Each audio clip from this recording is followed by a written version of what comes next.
चौथा अध्याय चैप्टर 4 दुर्गा सप्तशती। इंद्रादि देवताओं द्वारा देवी की स्तुति। महर्षि मेधा बोले, देवी ने जब पराक्रमी दुरात्मा महिषासुर को मार गिराया और असुरों की सेना को मार दिया, तब इंद्रादि समस्त देवता अपने सिर तथा शरीर को झुकाकर भगवती की स्तुति करने लगे, जिस देवी ने अपनी शक्ति से यह जगत व्याप्त किया है और जो संपूर्ण देवताओं तथा महर्षियों की पूजनीय है। उस अंबिका को हम भक्तिपूर्वक नमस्कार करते हैं।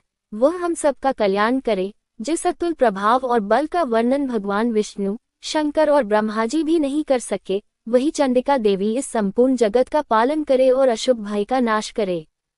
पुण्यात्माओं के घरों में तुम स्वयं लक्ष्मी रूप हो और पापियों के घरों में तुम अलक्ष्मी रूप हो, और सत्कुल में उत्पन्न होने वालों के लिए तुम लज्जा रूप होकर उनके घरों में निवास करती हो। हम दुर्गा भगवती को नमस्कार करते हैं। हे देवी, इस विश्व का पालन करो। हे देवी, हम तुम्हारे अचिंत्य रूप का किस प्रकार वर्णन करें। असुरों का नाश करने वाले भारी पराक्रम तथा समस्त देवताओं और दैत्यों के विषय में जो तुम्हारे पवित्र चरित्र हैं, उनका हम किस प्रकार वर्णन करें। हे देवी, त्रिगुणात्मिका होने पर भी तुम संपूर्ण जगत की उत्पत्ति का कारण हो।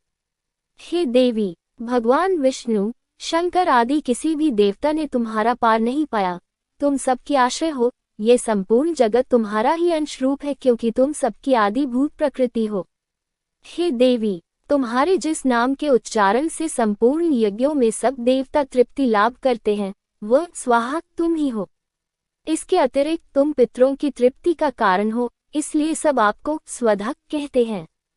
हे देवी, वह विद्या जो मोक्ष को देने वाली है, जो अचिंत्य महाज्ञान स्वरूपा है, तत्वों के सार को वश में करने वाले, संपूर्ण दोषों को दूर करने वाले, मोक्ष की इच्छा वाले मुनिजन जिसका अभ्यास करते हैं, वह तुम ही हो।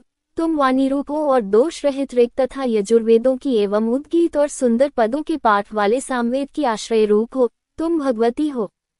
इस विश्व की उत्पत्ति एवं पालन के लिए तुम वार्ता के रूप में प्रकट हुई हो, और तुम संपूर्ण संसार की पीड़ा हरने वाली हो। हे देवी, जिससे सारे शास्त्रों को जाना जाता है, वह मेधा शक्ति तुम ही हो, और दुर्गम भवसागर से पार करने वाली नौक भी तुम ही हो। लक्ष्मी रूप से विष्णु भगवान के हृदय में निवास करने वाली और भगवान महादेव द्वारा सम्मानित गौरी देवी तुम ही हो। मंद मुस्कान वाले, निर्मल पूर्ण चंद बिंब के समान और उत्तम सुवर्ण की मनोहर कांति से कमनीय तुम्हारे मुख को देखकर भी महिषासुर क्रोध में भर गया। ये बड़े आश्चर्य की बात है। और हे देवी, तुम्हारा यही मुख जब क्रोध से भर गया तो उदयकाल के चंद्रमा की भांति लाल हो गया और तनी हुई भौहों के कारण विकराल रूप हो गया। उसे देखकर भी महिषासुर के शीघ्र प्राण नहीं निकल गए। ये बड़े आश्चर्य की बात है।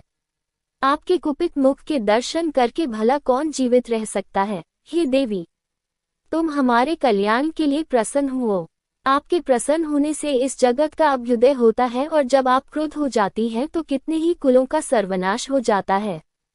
ये हमने अभी अभी जाना है कि जब तुमने महिषासुर की बहुत बड़ी सेना को देखते दो मार दिया है। हे देवी, सदा अभ्युदय प्रताप देने वाली तुम जिस पर प्रसन्न हो जाती हो, वही देश में सम्मानित होते हैं। उनके धन यश की वृद्धि होती है। उनका धर्म कभी शिथिल नहीं होता है, और उनके यहाँ अधिक पुत्र पुत्रियां और नौकर होते हैं। हे देवी, तुम्हारी कृपा से ही धर्मात्मा पुरुष प्रतिदिन श्रद्धा पूर्वक यज्ञ करता है और धर्मानुकूल आचरण करता है, और उसके प्रभाव से स्वर्गलोक में जाता है, क्योंकि तुम तीनों लोकों में मनवांछित फल देने वाली हो।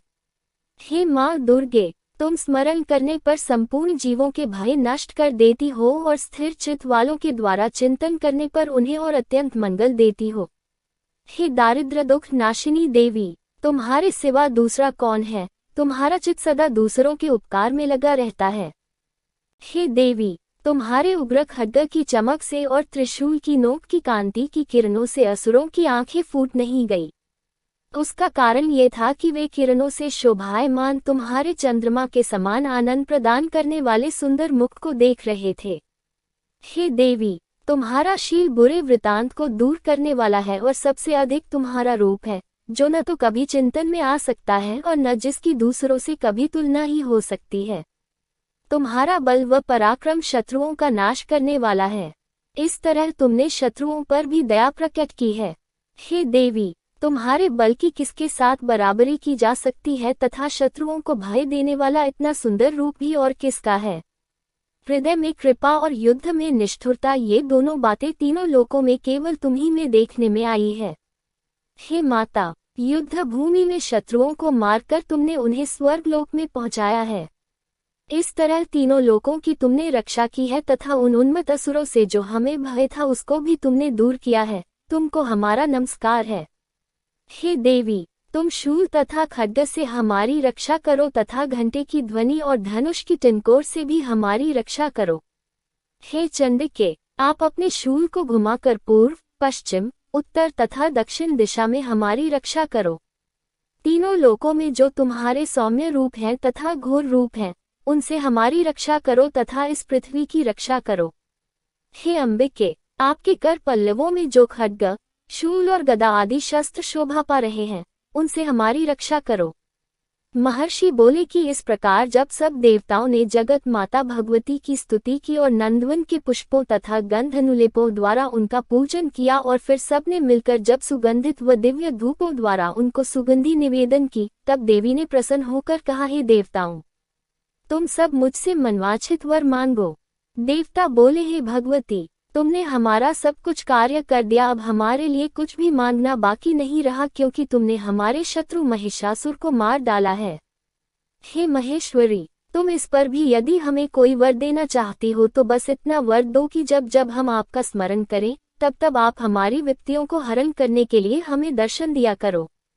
हे अंबिके, जो कोई भी तुम्हारी स्तुति करे, तुम उनको वित्त समृद्धि और वैभव देने के साथ ही उनके धन और स्त्री आदि संपत्ति बढ़ावे और सदा हम पर प्रसन्न रहें। महर्षि बोले, हे राजन, देवताओं ने जब जगत के लिए तथा अपने लिए इस प्रकार प्रश्न किया तो बस तथास्तु कहकर देवी अंतर्धान हो गई।